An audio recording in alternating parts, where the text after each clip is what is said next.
Once, in a kingdom of the Deccan, there lived a Rajah with 7 daughters. All 7 were beautiful, kind, and raised in the palace as princesses should be. But the youngest, Balna, had something her sisters did not. She saw quickly, understood tricks before anyone else, and when her heart warned her to mistrust someone, it was seldom wrong. Their mother had died when they were small. From that day, the 7 princesses cared for their father in their own way. Each day, while the Rajah deliberated with his ministers, they prepared his meal themselves. It was an act of love, but also of caution, for in palaces, poison sometimes travels faster than news. In those days, the Prudhan, the old chief minister, died as well. He left behind a widow and a daughter. Almost every day while the princesses cooked, the widow came to the kitchen door and asked for a little fire for her hearth. Balna's sisters pitied her and gave her a few burning sticks, but Balna frowned. "Send that woman away," she said. "Why must she always come for our fire? If we let her in again and again, we shall regret it." Her sisters called her quarrelsome. So the widow came in, took the fire, and, while no one looked, threw a little mud into the Rajah's dishes. When the Rajah found his dinner spoiled several days in a row, he would not accuse his daughters at first. Then he hid behind a wall, looked through an opening, and saw everything. The careful princesses, the smiling widow, and the quick hand dirtying the food. He had the widow seized, but she had been waiting for that moment. She declared that she had spoiled the meals only to win an audience at last. She spoke so cleverly, flattered the Rajah so well, and turned her faults so neatly into misfortune that instead of being punished, she was married. The Prudhan's widow became the new Ranee of the palace, and her daughter came to live beside her. Balna said nothing, but she already knew that the door had opened to their sorrow. The new Ranee hated the 7 princesses. She could not bear the thought that the palace, jewels, silks, and honors would one day belong to the first wife's daughters. She wanted her own daughter to take their place, and she began with a slow cruelty. She gave the princesses almost nothing to eat, very little water, and treated them like strangers beneath their father's roof. The 7 sisters, who had known the gentleness of palace life, grew pale with grief. Each day they went to sit beside their mother's tomb and wept. "Mother," they cried, "can you not see your children? Our stepmother starves us, and no one protects us." Then, one morning, a wonder appeared. From the tomb grew a tree, heavy with ripe pomelos. The princesses ate the fruit, and their hunger faded. On the following days they returned to the tomb, and each time the tree gave them enough to live. The Ranee soon wondered why they still looked fresh and upright, though they refused her miserable meals. She sent her daughter to follow them. The girl saw the marvelous tree, even received a fruit from the 2 trusting sisters, and ran home to tell her mother everything. Balna had wanted to drive her away. "She will betray us," she had said. And, as often happened, Balna had been right. The next day, the Ranee lay down and pretended to suffer from a terrible headache. To the anxious Rajah, she asked for only one thing: that the tree beside the old Ranee's tomb be torn out, boiled with its roots, and that a little of the water be laid upon her forehead. The Rajah obeyed. The tree was uprooted, boiled, and destroyed. The Ranee smiled at once and declared herself cured. When the princesses returned to the tomb, the tree was gone. They wept again. Then, near the grave, in a little tank, appeared a white, thick substance, soft as cream and firm as cake. They ate it, and it sustained them as the pomelos had done. Again the Ranee saw that the princesses were not growing weak. Her daughter spied on them a second time. Balna begged her sisters to hide the tank, but they pitied their enemy's daughter and gave her a share of the cake. That very evening, the secret was sold. This time, the Ranee did not stop at destroying a tree. She ordered the mother's tomb pulled down and the little tank filled with its ruins. Then she pretended to be dying. To the shaken Rajah, she said, "There is only one remedy. If you wish to save my life, kill the 7 daughters of your first wife. Put a little of their blood on my forehead and in my hands. Their death will be my cure." The Rajah was seized with horror.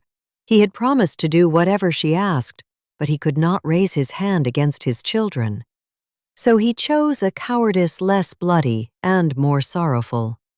He led the 7 princesses into the jungle, cooked rice for them, waited for the heat to send them to sleep, and then abandoned them under the trees.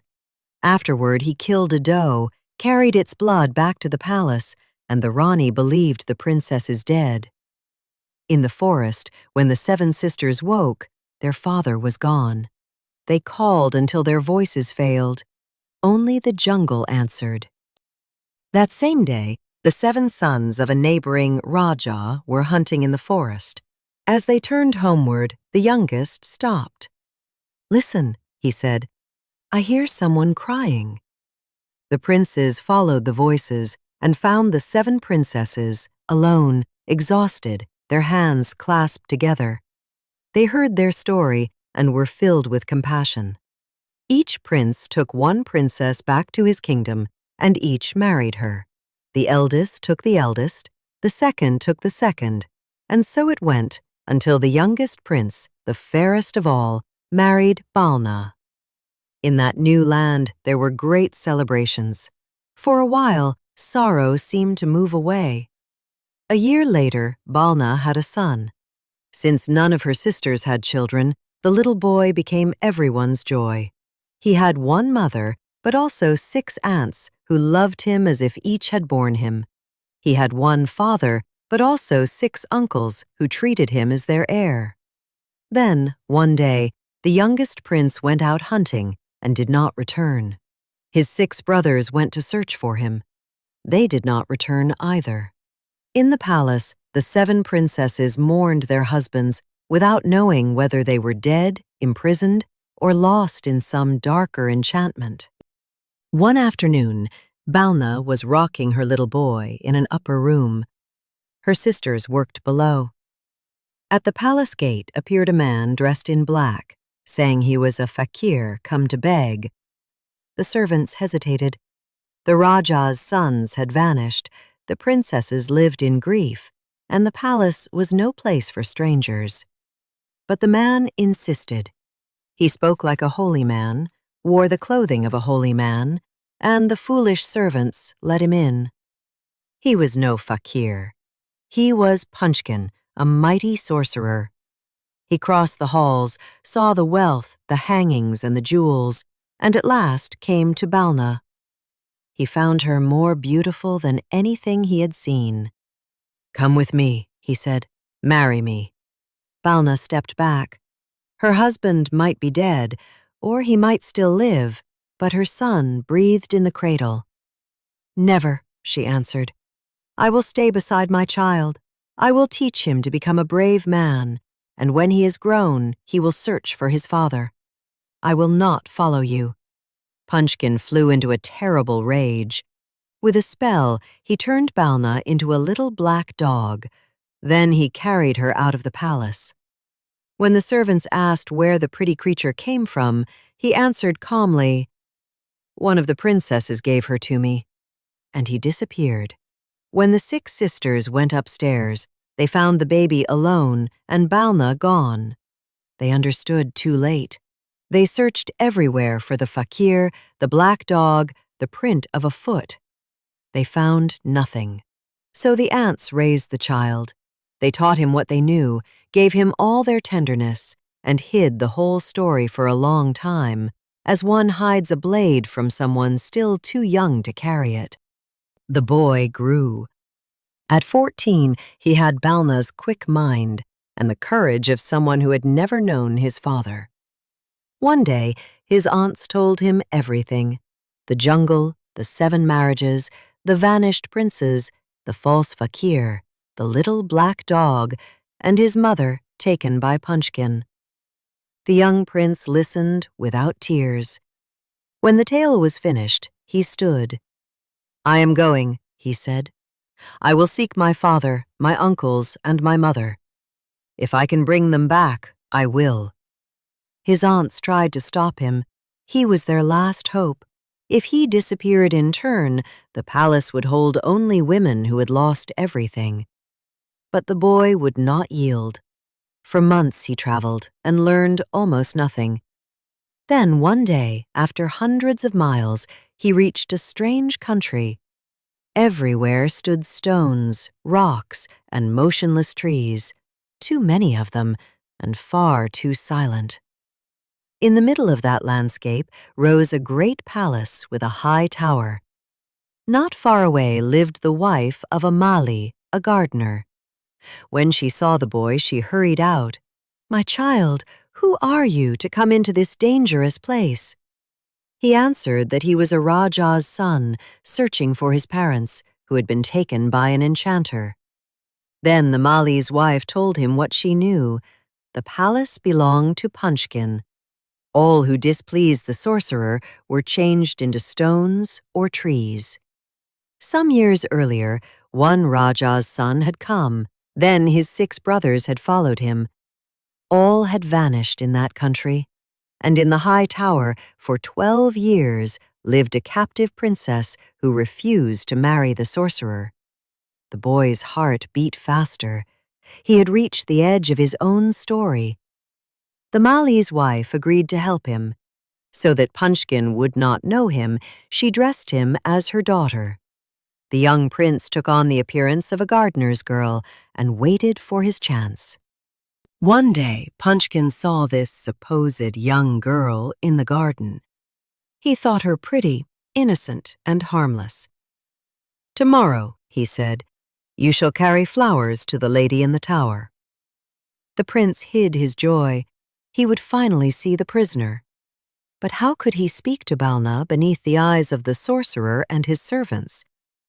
Since her wedding day, Balna had owned a small gold ring engraved with her name. When her son was a baby, she had placed it on his finger. Later, his aunts had enlarged it so he could still wear it. The Mali's wife advised him to tie the ring to a bouquet.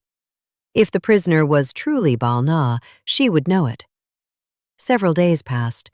The boy carried flowers, but there was always a guard, a slave, or Punchkin himself in the room. He could attempt nothing. At last, one day, an instant opened. No one was looking. He tied the ring to the bouquet and threw it at the princess's feet. The gold rang against the floor. Balna looked down. She saw the ring, read her own name, and recognized the sign she had given her child. Then the false face of the gardener's daughter could no longer deceive her heart. When she could hear her son, she learned of his journey, his courage, and his wish to save her. But at once she trembled. "Do not risk your life for me," she said. "Punchkin is too powerful." The prince answered, "We cannot defeat him while we do not know where his power ends. For 12 years you have resisted him with anger. Now speak to him gently. Make him believe you consent to marry him. Ask whether he is immortal and where his strength is hidden." Balna feared the trick, but she knew intelligence when she saw it. It was her own, returned in her son's eyes. The next day, Balna sent for Punchkin. Instead of pushing him away, as she had always done, she spoke gently. The sorcerer was carried away with joy and wanted to fix the wedding at once. Balna bowed her head. "After so many years of hostility," she said, "give me a little time. If I am to become your wife, I must learn to know you. Tell me only one thing. Are you truly immortal? Can death never touch you?" Punchkin grew wary. "Why do you ask?" "Because if I am to share your fate," Balna answered, "I wish to know what danger might threaten you, so that I may avert it." The sorcerer, flattered, stepped into the trap. "I am not like other men," he said. "Far from here, beyond a desolate country covered in jungle, stands a circle of palm trees. At its center are 6 water jars, stacked one upon another. Beneath the 6th jar is a little cage. In that cage lives a green parrot. My life depends on the parrot's life. If the parrot dies, I die. But no one can reach it. The country is inaccessible, and thousands of genies guard the palms. They kill all who come near." Balna thanked the sorcerer, waited until he left, and sent for her son. When she repeated the secret, she begged him not to seek the bird. The prince answered calmly, "Mother, as long as that parrot lives out of reach, you, my father, my uncles, and all the prisoners will remain under Punchkin's power. Keep him in good humor. Delay the wedding with every pretext you can find. I will return before he understands." Then he departed. The prince walked for a long time. He crossed burning plains, unknown villages, and roads that were hardly roads at all. At last, he reached a thick jungle. Exhaustion overcame him. He sat under a great tree and fell asleep.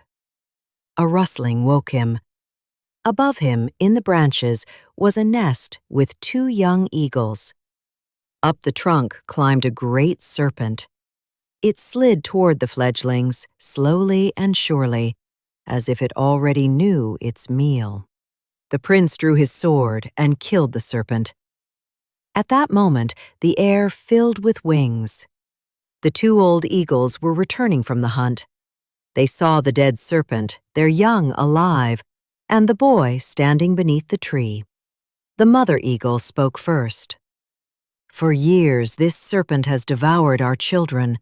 You have saved these. When you need us, call us. And for today, take our young. They will carry you where you must go." The young eagles crossed their wings. The prince mounted them, and they sprang into the air. They flew over jungles, valleys, and dry lands until they reached the place Punchkin had described. It was the middle of the day. Heat weighed upon the world. Around the circle of palms slept thousands of genies, so many that no man could have passed between them. The eagles plunged toward the ground. The prince leapt down, overturned the 6 water jars, found the little cage beneath the last one, seized the green parrot, and wrapped it in his cloak. Already he was rising into the air. Below him, the genies woke and gave a vast, wild, despairing howl. But Punchkin's treasure had left the circle of palms. The young eagles carried the prince back to their tree. He thanked them, returned them to their parents, and continued on foot with the parrot hidden against him. When he reached Punchkin's palace, he did not rush to the tower. He sat down before the gate and began playing with the bird as with a familiar pet. Punchkin saw him. In an instant, the sorcerer's face changed. All his power, spells, and threats fell away behind one fear. "My boy," he said in a trembling voice, "where did you get that parrot? Give it to me." "No," said the prince. "I am very fond of it. I do not give away my parrot." "Then sell it to me. Ask whatever you wish." The prince looked up at him. "First, free the 7 sons of the Rajah, whom you changed into stones and trees." Punchkin waved his wand. At once, the prince's father and his 6 brothers regained their human forms. "Now give me my parrot." "Not yet," said the prince. "Give life back also to all those you have imprisoned in this country." Punchkin obeyed again. Then the whole garden trembled. The rocks became Rajahs, the trees became men again, pundits, sirdars, jeweled pages, and riders upon restless horses. Where there had been only a silent landscape, a living crowd now stood. "My parrot!" cried Punchkin. But the prince knew that while the bird lived, the sorcerer could begin again. In that cruel and exact magic, Punchkin's body was bound to the parrot's body. The prince took the bird and broke one of its wings. Punchkin's right arm fell like a dead branch without blood. The prince broke the other wing. The sorcerer's left arm fell. Punchkin began to beg. The prince broke one of the parrot's legs, and the sorcerer's right leg failed. He broke the other, and the left leg fell in turn. There remained of Punchkin only a trunk, a head, and eyes full of terror. "Give me my parrot," he groaned again. Then the prince answered, "Here it is." He twisted the bird's neck and threw it toward the sorcerer. At that very instant, Punchkin's head turned back, a great groan came out of him, and the magician died. They opened the tower. Balna came out after 12 years of captivity. She found her son, now old enough to save her, her husband, returned from stone, her brothers-in-law, restored to life, and around them all those whom Punchkin had fixed in silence. There were not only tears, there was the astonishment that comes when the world begins to move again. Horses struck the ground, pages stared at their hands. Men who had been trees touched their faces as if to make sure they still had skin, breath, and a name. The prince brought Balna, his father, and his uncles back to their own country. The 6 aunts saw the child they had raised return, but he was no longer only their last hope. He brought back everything they had believed lost. As for Punchkin's kingdom, each person took up a road, a house, a family, or a story once more. The stones no longer needed to remain stones, the trees no longer needed to hide men, and the high tower held no one anymore. So ends the tale of Balna, her son, and Punchkin, the sorcerer who thought he could hide his life inside a green parrot.